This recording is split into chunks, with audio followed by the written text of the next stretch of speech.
I think there's some jurisdictions, such as the Chinas of the world, where it might be a bit futile to spend resources trying to advocate on behalf of the Bitcoin mining industry. And there's obviously a successful transition of miners away from that jurisdiction when they did ban Bitcoin mining. But at the same time, we can't just, as a mining community, jump from one country to another based on regulation. I think it's our job as miners to be at the forefront of this and making sure that we're advocating for mining in the jurisdictions that we operate and not giving up ground.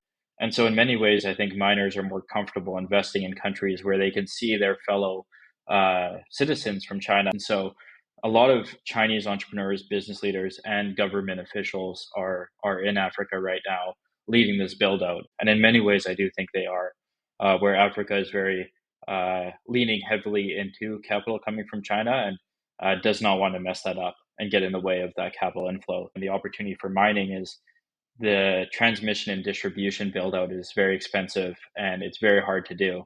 And so miners are coming in and offering a use case or a demand for electricity right at the source of electricity production or right next to a substation. And so, for example, Ethiopia has about 4 gigawatts worth of power production, yet only 2 gigawatts is being used by the people. 2 gigawatts is basically stranded. And so miners can come in, take a few hundred megawatts at source, and the electricity grids and power producers can use that funding as a way to build transmission distribution for the remainder. And so I think the Chinese are kind of leveraging that type of challenge right now and seeing it as an opportunity for them to come in and build out mining farms.